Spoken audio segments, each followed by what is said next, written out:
디폴트라는 말이 있습니다.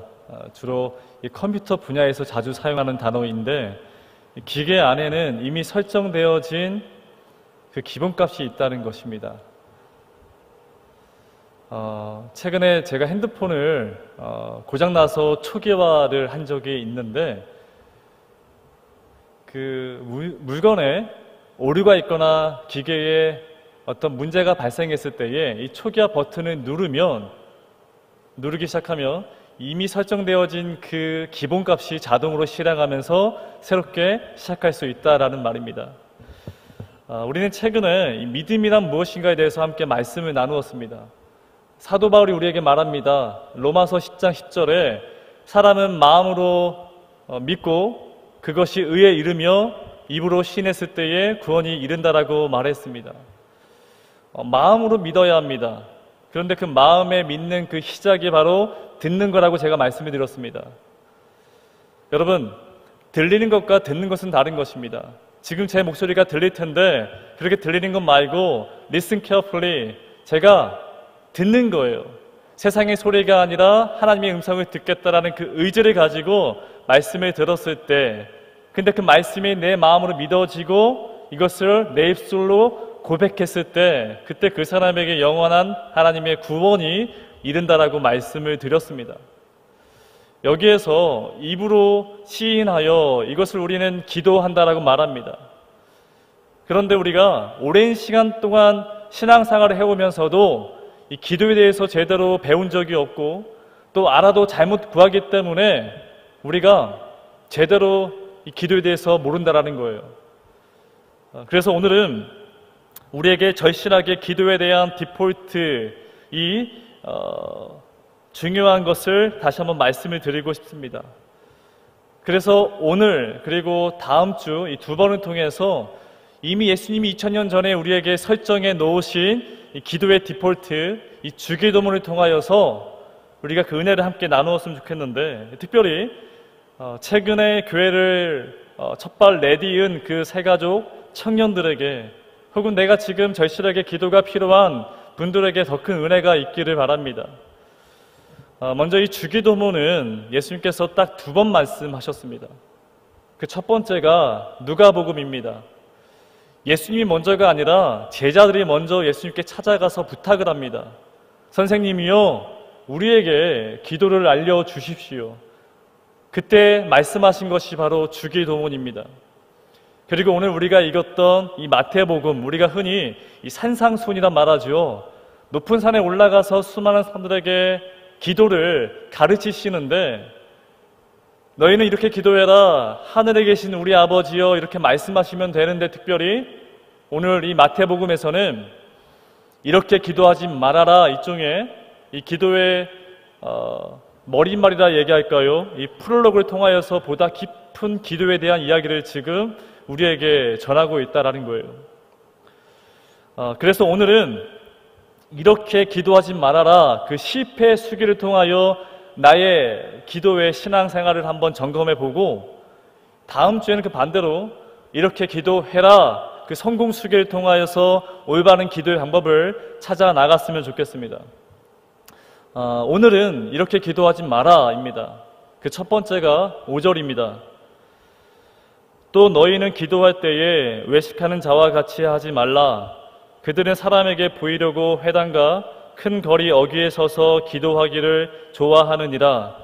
내가 진실로 너희에게 이르노니 그들은 자기 상을 이미 받았느니라.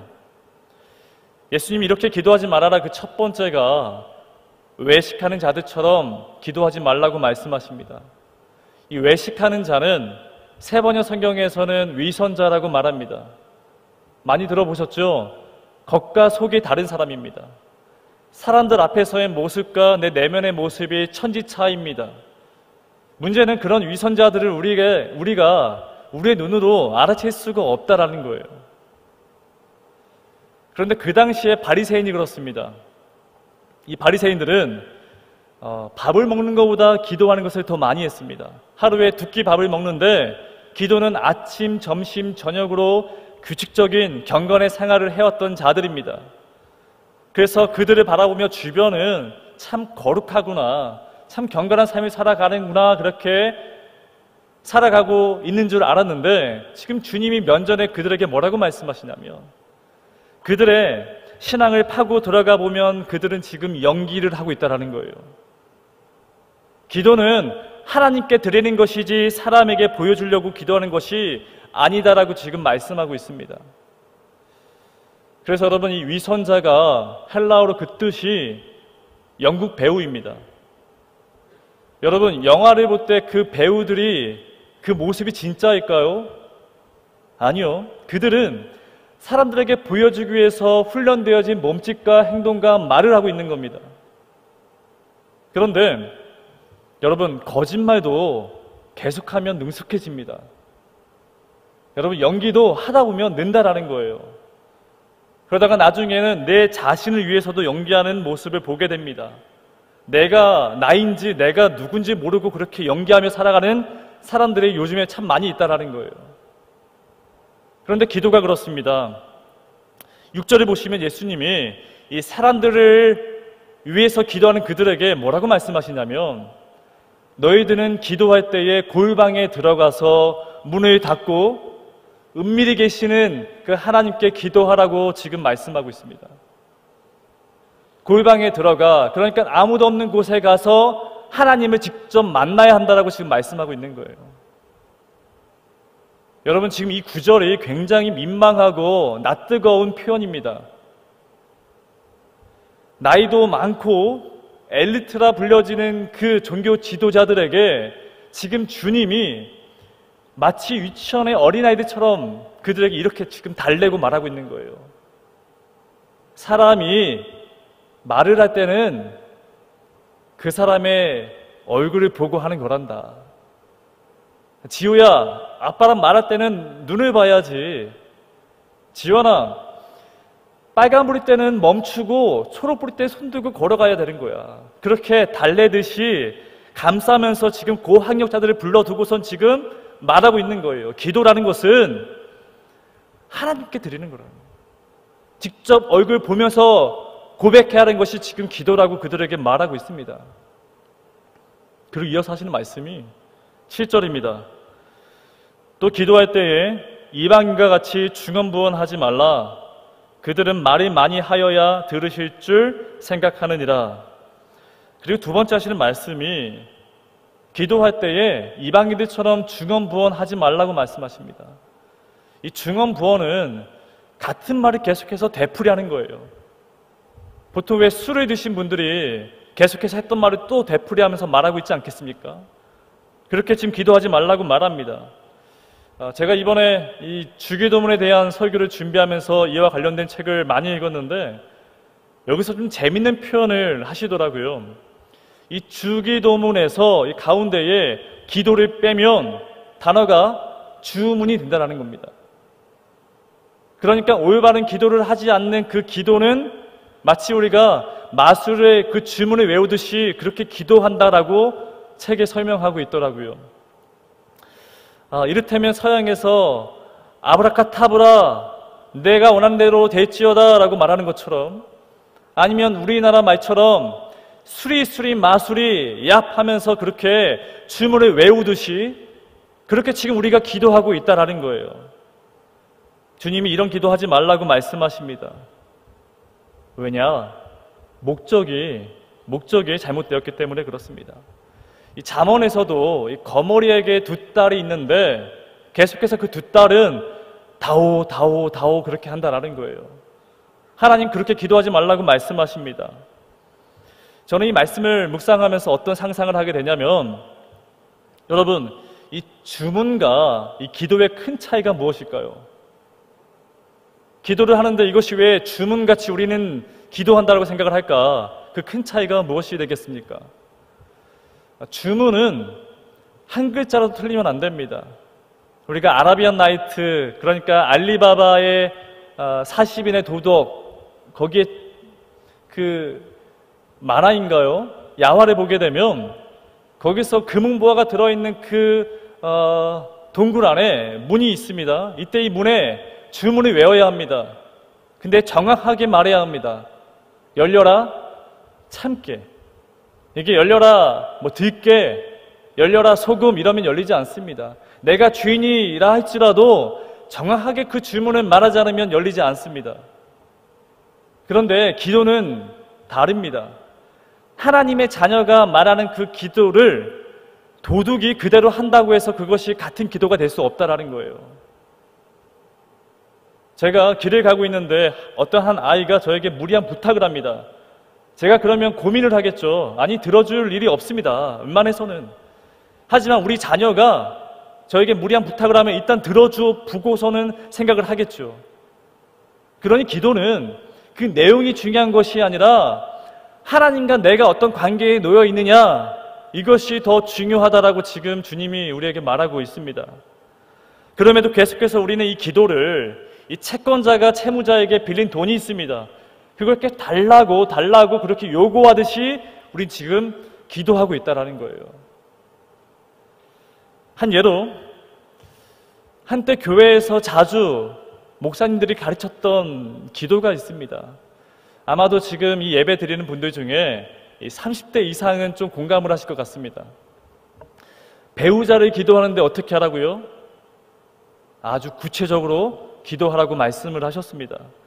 내가 생각하는 키, 외모, 성격, 직업, 심지어 연봉이 어떻게 되는지, 내 결혼한 시기가 어떠한지 간절하게 구체적으로 구하라고 말씀하셨습니다. 최근에 제가 청년이 때 저와 함께 임원 활동을 했던 한 자매에게 연락이 왔습니다. 그 당시에 이 동생은 그 누구보다도 배우자 기도를 아주 구체적으로 했던 자매입니다. 근데 이 친구가 작년에 결혼을 했습니다. 여러분, 이 자매의 기도가 다 이루어졌을까요? 저는 알잖아요. 글쎄요, 아니더라고요. 근데 여러분, 분명히 그러한 기도가 이루어진 사람도 있을 거예요. 제 눈으로 본 적은 없지만 분명히 있을 수가 있습니다. 그런데 지금 주님이 하시는 말씀은 그런 기도는 올바르지가 않다라고 지금 우리에게 말씀하고 있습니다. 여러분, 그러다 보니까 한국교회에 한때 유명했던 말씀 구절이 아니라 문장이 하나가 있습니다. 그게 뭐냐면, 지금도 많이 이 표를 걸어놓고서는 교회에서 계속해서 구호를 외치기도 하는데, 그게 뭐냐면 기도하면 만사가 변화된다라는 겁니다. 기도를 하면 만사가 변화된다라고 그렇게 기도의 중간중간에 우리에게 말하고 있습니다. 여러분, 기도를 하면요, 기도하면 만사가 변화된다라는 것입니다. 여기에 참 우리가 힘을 얻습니다. 우리가 열심히 기도하면 변화될 수 있다는 거예요. 하지만 이 문장에는 사실 이 기도의 본질을 왜곡하고 있다는 겁니다. 생각해 보십시오. 여기에 핵심은 무엇입니까? 내가 기도를 합니다. 내가 기도를 합니다. 들어줄 때까지 아침, 점심, 저녁, 새벽, 수요, 금요일, 주일 계속해서 기도합니다. 대상이 중요하지 않고 계속해서 끈질기게 기도하면 만사가 변화된다는 말입니다. 신나죠? 이 지성이면 감천이라고 집요하게 기도하다 보면 만사가 변한다는 것인데, 문제는 그 기도에 대한 응답이 없을 때, 그때 모든 책임을 누구에게 돌리는가? 바로 하나님에게 모든 그 책임을 뒤집어 씌운다는 것입니다. 이런 일이 몇 번 반복하다 보면은 어느 순간 나는 이 기도의 자리에서 멀리 떨어져 있는 것을 보게 되는 것이죠.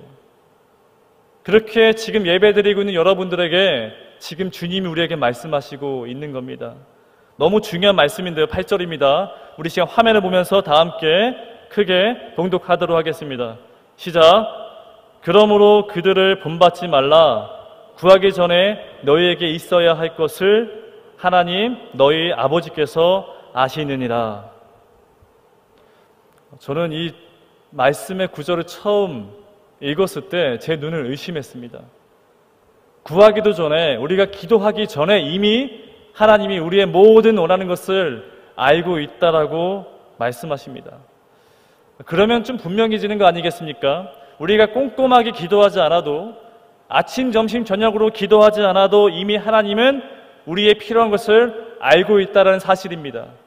이 말은 최대한 하나님께 매달려서 기도하는 것이 꼭 응답하는 비결이 아니라는 사실입니다.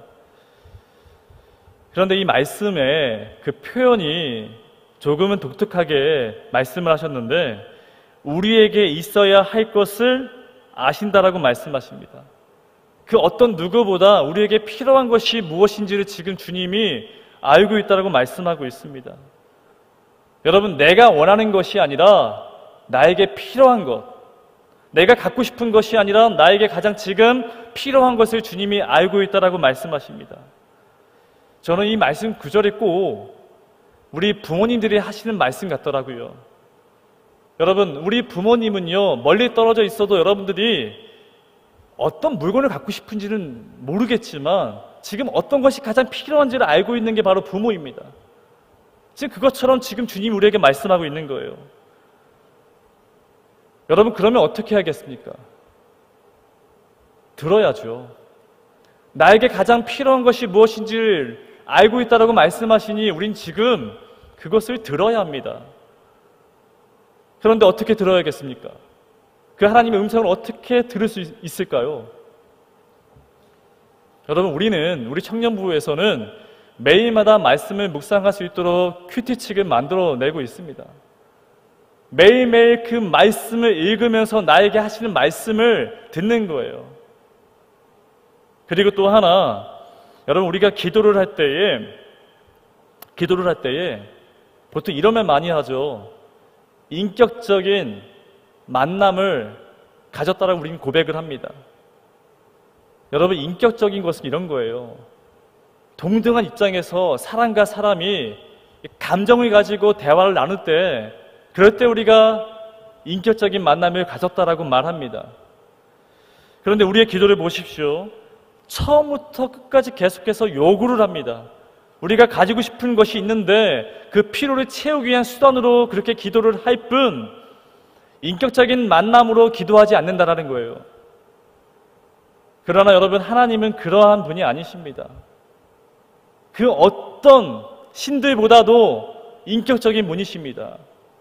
심지어 하늘에서부터 우리와 함께 대화를 나누고자 이 땅에 오신 하나님이십니다. 진짜 대화를 나누고 싶어서. 여러분, 대화의 목적은요, 가까이 하는 것에 있습니다. 대화를 많이 하면 우린 그 사람과 자연스럽게 친해집니다.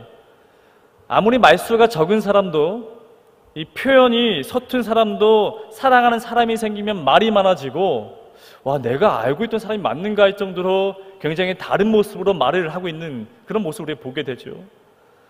그런데 반대로 어떤 경우에는 인격적인 대화를 나누고 싶은데 마치 10분이 1시간처럼 느껴지는 사람도 있습니다. 일방적으로 자기의 필요한 말만 나에게 강요하는데 그런 만남을 갖게 되면 기가 빨리고 계속해서 손목에 차여진 시계만 볼 뿐 전혀 인격적인 만남이 이루어지지 않을 때가 참 많이 있습니다. 그런데 우리의 기도가 그렇지는 않는가를 한번 살펴보자라는 거예요. 오늘 말씀에 제가 실패의 수기라고 말씀을 드렸습니다. 과연 나는 지금 올바른 기도를 드리고 있는가 한번 되돌아보자라는 거예요. 그래서 디폴트라고 말하지요. 내가 잘못한 그 기도가 있다라면 이 초기화 버튼을 누르시면 되는 겁니다. 그 첫 번째가 무엇이냐? 6절이죠. 골방에 들어가 문을 닫고 은밀히 계시는 하나님과 만남을 가지라는 것입니다. 그리고 두 번째 이 초기화 버튼이 무엇이냐면 바로 7절입니다. 기도하기 전에, 구하기 전에 이미 나의 모든 것을 알고 계신다라고 말씀하십니다. 나에게 가장 필요한 것이 무엇인지를 말씀하신다라고 하니 우리는 어떻게 해야겠습니까? 들어야죠. 들어야 합니다. 그렇게 두 가지의 버튼을 눌렀을 때에 그때 비로소 우리는 구할 수 있는 거예요. 주님이 이렇게 말씀하시죠. 구하라, 그리하면 주실 것이요. 찾으라, 그러면 찾아낼 것이요. 두드리라, 그러면 열릴 것이니라. 여러분, 이 말씀이 이때서부터 적용이 되는 것입니다. 구하십시오. 구하는 거예요. 먼저 구하는 것이 아니라 하나님과 먼저 만남을 가지시고 그리고 나서 그 음성을 듣고 난 이후에 그때서부터 마음껏 구하라 지금 주님이 우리에게 말씀하고 있습니다. 그래서 이어서 하시는 말씀이 떡을 달라 하는 그 자식에게 돌을 주고 생선을 달라 하는 그 자녀에게 누가 뱀을 주겠느냐라고 말씀하십니다. 그러니 구하십시오. 그런데 여러분, 왜 응답이 되지 않을 때가 있을까요? 간단한 원리입니다. 그 떡이 돌인 거를 가지고 계속해서 요구하면 그 자녀에게 그 돌을 줄 수 있겠습니까? 생선을 뱀으로 알고 요구하는 그 자녀에게 때를 쓴다고 해서 주는 부모가 어디에 있겠습니까? 줄 수가 없습니다. 그런 부모에게 처음은 원망스럽겠지만 나중에는 내 부모가 나를 사랑하는구나 그렇게 알 수 있다는 거예요. 이런 과정에서 보다 깊은 하나님의 만남을 가지게 하는 것이 바로 기도라고 지금 예수님이 우리에게 말씀하고 있습니다. 이렇게 프롤로그를 끝내놓고 나서 그 다음 이어서 하시는 말씀이 그때서부터 주기도문입니다. 너희는 이렇게 기도해라. 하늘에 계신 우리 아버지요. 여러분, 우리가 세상을 살아가는데 이 짙은 어둠 속에 이 치열하게 살아가는 그 현실 속에서 우리가 먹고 살기 위해서 아둥바둥 살아가고 있는데 그런 내 모습을 한번 살펴보십시오. 그리고 불편한 진실을 알게 됩니다. 세상에 내가 의지할 사람이 단 한 사람도 없구나. 내 양육계에 짓눌리는 그 사회의 삶의 무게를, 그 압박을 느낄 때 내가 느끼는 것은 무엇이냐면 영적인 고아가 된 것처럼 아버지가 없는 그 자녀처럼 이 세상을 살아가고 있다는 거예요. 그 지치고 넘어진 상태에서 여러분들이 지금 앉아 예배를 드리고 있습니다. 그런 여러분의 심령 가운데 주님이 뭐라고 말씀하시냐면 이렇게 기도해라. 하늘에 계신 우리 아버지요. 너희들은 영적인 고아가 아니라는 겁니다. 마음껏 나에게 의지하며 그냥 아버지가 아닌 하늘에 계신 나의 아버지에게 기도하라고 지금 이렇게 말씀하고 있습니다. 여러분, 우리가 매 주마다 또 매일 기도를 드릴 텐데 정말 하나님 만나고 싶지 않습니까? 정말 올바른 기도를 가지고 하나님과 만남을, 깊은 사귐을 가지고 싶지 않으십니까? 그래서 여러분, 이 시간 우리가 기도하실 텐데 그 첫 번째가 눈을 감는 거예요. 여러분, 골방에 들어가 지금 그 주님을 만나라고 말씀하십니다. 실제로 골방은 그 당시에 아무에게 주어지는 그런 공간들이 아닙니다. 바리새인처럼 잘 사는 사람들에게만 주어진 공간이었습니다. 그런데 눈을 감아 보십시오. 눈을 감으면 골방이 되는 거예요. 여러분, 한번 눈을 감아 보십시오. 눈을 감으시고 나에게 가장 필요한 자가 무엇인지, 나의 가장 아픈 부분도 어디인지 잘 알고 있는 우리 아버지께서 지금 우리에게 말을 건네고 있습니다. 이 시간 다 함께 우리 기도하기 원하는데 두 눈 감고 그 골방에서 은밀히 계시는 그 하나님을 만나기를 원합니다. 그런데 내가 먼저 말하기 전에, 내가 구하기 전에 하나님의 음성을 듣기 원합니다. 침묵 속에 기도하는 것은 굉장히 어렵습니다. 왜냐하면 계속해서 우리만 요구했기 때문에, 나만 말했기 때문에 내 말을 멈추게 되면 적막합니다. 어떻게 해야 할지 모릅니다.